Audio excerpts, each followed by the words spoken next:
Have you ever clicked on one of those login with Google buttons and just kind of wondered what's going on behind the scenes? What's the magic that lets one app securely talk to another without you ever having to hand over your password? Well, that's exactly what we're going to unpack today, because we are pulling back the curtain on OAuth, the tech that makes that whole one-click login universe actually work. So it all starts with what seems like a really simple question. Let's say you're building a new app and you want it to connect to a user's Twitter account so it can post for them. The easiest way to do that would be to just ask for their Twitter username and password, right? It's direct, it's simple, and, well, it is an absolutely terrible idea. In fact, calling it a terrible idea is putting it mildly. It's a full-blown recipe for disaster. We're not just talking about a little security risk here. We're talking about a mistake that could literally sink your entire company. So what makes it so dangerous? Why is this one little shortcut so bad?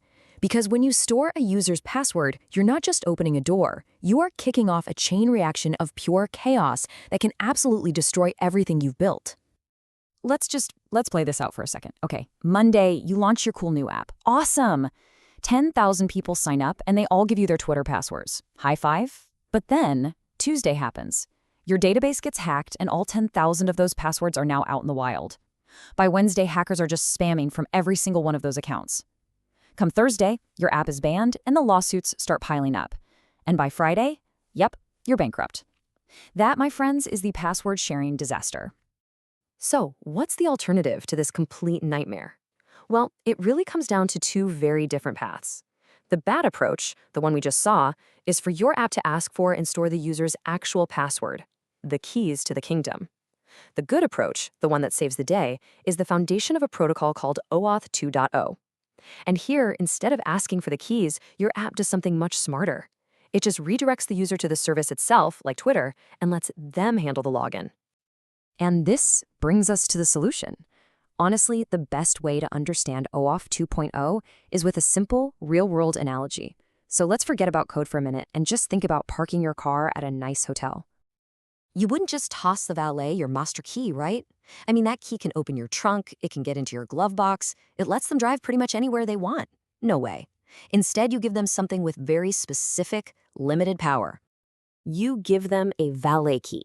Now, this key has a very specific set of permissions. It can start the car, sure, it can drive it, but it absolutely cannot open the trunk or the glove box. And here's the most important part. You can take that key back, revoke its access, at any time.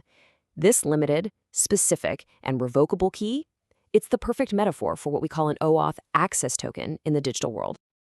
Okay, let's just map this whole thing out so it's crystal clear. Your car, that's your online account, the resource you want to protect. Your master key, that's your password, which you should never, ever, ever share. The hotel valet is the third-party app that wants to do something for you. The valet key is that limited use access token. And the hotel management, the trusted group that actually issues the key, that's what we call the authorization server, like Google or Twitter. All right, now that we've got the analogy down, let's put the official technical names to these roles. In the OAuth 2.0 world, there are 4 key players in this whole dance. First, and most importantly, we have the resource owner, and that's you. You're the car owner. You own your data, your photos, your tweets, all of it, and you are the only one who can grant permission for an app to get access. Then there's the client. This is that third-party app, our hotel valet. It's the application that's asking to do something on your behalf, like post a tweet or maybe read your calendar events. Acting as the trusted hotel management, we have the authorization server. This is the service, think Google, Facebook, Twitter, that you already trust with your password. It's their job to pop up that little window, ask you for permission, and then securely issue that limited use valet key, the access token, to the client. And finally, guarding the data itself is the resource server. You can think of this as the secure parking lot. If the authorization server is the manager who gives out the key, the resource server is like the attendant at the garage who actually checks the key to make sure it's valid before letting the car out. Okay, this next part is super critical because it really gets to the single most common point of confusion when people talk about this stuff.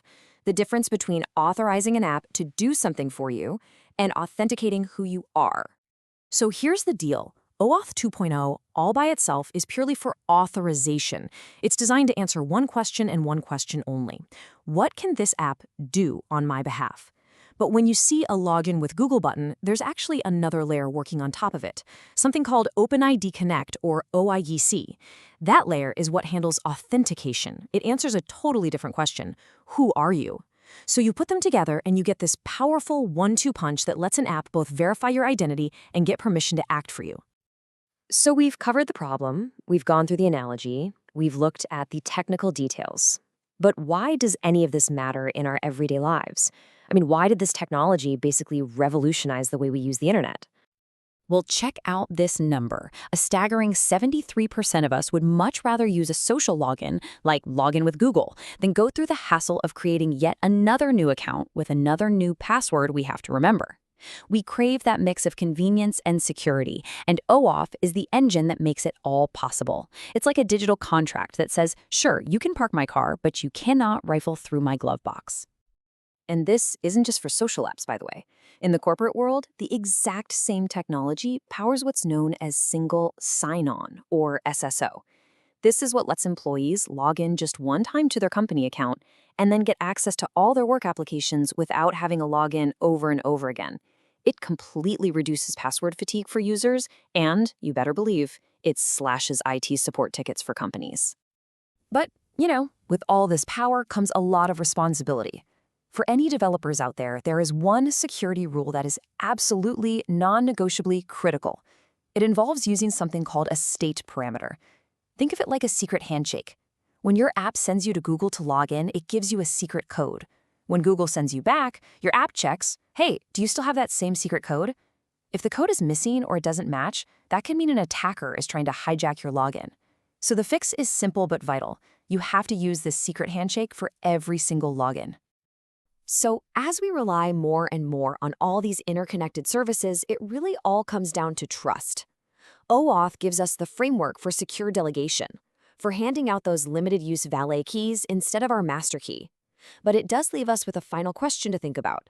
In this world full of digital keys, who do you ultimately trust to be your doorman?